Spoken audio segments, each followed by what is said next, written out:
पुणे में 26 year old की एक युवा एम्प्लॉय को दम तोड़ना पड़ा। Reason excessive work pressure. ऐसे ही सेम इंसिडेंट हुआ। इस इंसिडेंट के कुछ दिन बाद एचडीएफसी बैंक के एक एम्प्लॉय ने दम तोड़ दिया। Reason excessive workload again. और ये सब कोई रेयर इंसिडेंट्स नहीं है, बस हमारे यहाँ हाईलाइट नहीं होता है। हम में से बहुत से लोग ऐसे हैं जो डे टू डे अपने लाइफ में ऐसे टॉक्सिक वर्क कल्चर को चुपचाप मुंह बंद करके झेल लेते हैं। पता है क्यों? क्योंकि यही टॉक्सिक वर्क कल्चर ही हमारे इंडिया में नॉर्मलाइज बन गए हैं आज। और वैसे भी कॉर्पोरेट वर्ल्ड का तो ये कल्ट ही बन गया है। जब भी कहीं आप ज्वाइन करो आपको यही सुनने को मिलेगा, हमने भी झेला है, तुम्हें भी झेलना पड़ेगा। और कोई भी कंपनी को अपनी कंपनी की एम्प्लॉयज की वेलबींग पे कोई इंटरेस्ट नहीं है। उनको बस एक ही चीज से मतलब है और वो है वो लोग का प्रॉफिट। इंडिड के एक एनालिसिस के हिसाब से एक एवरेज कॉर्पोरेट एम्प्लॉय फ्रेशर का मंथली इनकम है 11K ओनली। ऐसे ही low salary, high effort, poor working conditions, toxic work culture और उसके साथ साथ ओवर टाइम कराना विदाउट ओवर टाइम वेजेस। मर भी जाओ फिर भी शॉर्ट डेडलाइंस देते हैं जिसके ऊपर तुम्हें काम करना होता है और डेडलाइन फिनिश होने से पहले, और इसके साथ वीकेंड्स पे एक्स्ट्रा वर्क कराना। ये सब कुछ इंडिया के कॉर्पोरेट सेक्टर का कुछ कॉमन प्रैक्टिसेस है जो धीरे धीरे ईच एम्प्लॉय को फिजिकल एंड मेंटल ब्रेकडाउन पे लेके जाते हैं। और पता है सबसे बड़ी ट्रैप क्या है?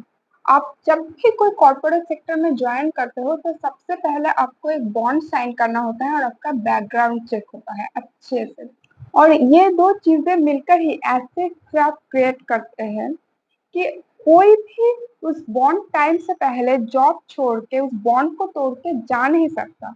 तो इसको भारी पेनल्टी देनी होगी जो उसके सैलरी का शायद 2x 3x या उससे भी ज्यादा होता है। और अगर कोई वो बॉन्ड तोड़ के जॉब छोड़ भी देता है, बैकग्राउंड पे इतना इम्पैक्ट पड़ता है कि वो नेक्स्ट टाइम पे किसी और जगह पे अगर जॉब ढूंढने जाएगा भी तो उसका बैकग्राउंड चेक करके ही जब देखेगा इसने बॉन्ड टाइम से पहले ही छोड़ दिया ऐसा वैसा, तो फिर रिजेक्शन उसका पक्का है। तो ऐसे ही वो लोग ने अपना परफेक्ट ट्रैक क्रिएट करके रखा है। मैन पावर ग्रुप के एक डेटा के हिसाब से इंडिया का वर्किंग आवर्स सबसे ज्यादा है बाकी कंट्रीज के कंपैरिजन में। हमारे यहाँ पे लेबर लॉज भी इतने शैलो है कि इसका फायदा हर एक कॉर्पोरेट सेक्टर भर भर के उठाता है। और इस चीज से निकलना भी बहुत डिफिकल्ट है क्योंकि हर किसी का लाइफ इतना अफोर्डेबल नहीं होता कि वो जॉब छोड़ के किसी और वे में इन्वेस्ट कर सके। लेकिन ऐसे केसेस जब हमारे सामने आते हैं जिसमें इतना वर्कलोड, वर्क प्रेशर की वजह से आपका लाइफ, खुद का लाइफ ही इंडेंजर में आ जाता है, तो ऐसे चीजों में हमारे दिल में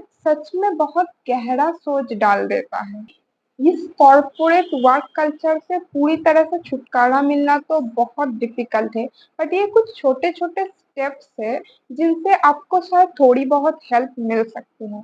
जिनमें से एक है आप अपना बाउंड्री सेट करें। अब आप कहीं भी वर्क कर रहे हैं ना बोलना सीखिए, डायरेक्टली हो या इनडायरेक्टली। दूसरी बात तो ये है कि आप एक कम्युनिटी बिल्ड कीजिए उन कलीग्स के साथ जिनका एक्सपीरियंसेस कुछ सेम सा है आपके जैसा, या फिर जो सेम चीजों के अगेंस्ट है आपके जैसा। तो फिर अगर बाद में कोई प्रॉब्लमेटिक इश्यू आएगा तो आप सब मिलके एक साथ उस चीज के अगेंस्ट खड़े हो सकते हैं। और तीसरी चीज तो ये है कि आप अपने स्किल्स पे काम करें, अपने स्किल्स को इम्प्रूव करें और बाहर अपने वर्क प्लेस के बाहर भी नेटवर्क बनाएं ताकि बाद में इन फ्यूचर आपको बाहर से वो लोग न्यू अपॉर्चुनिटीज ढूंढने में हेल्प करें। तो दोस्तों आखिर आपका क्या ओपिनियन है इस बारे में? कमेंट करके जरूर बताइएगा।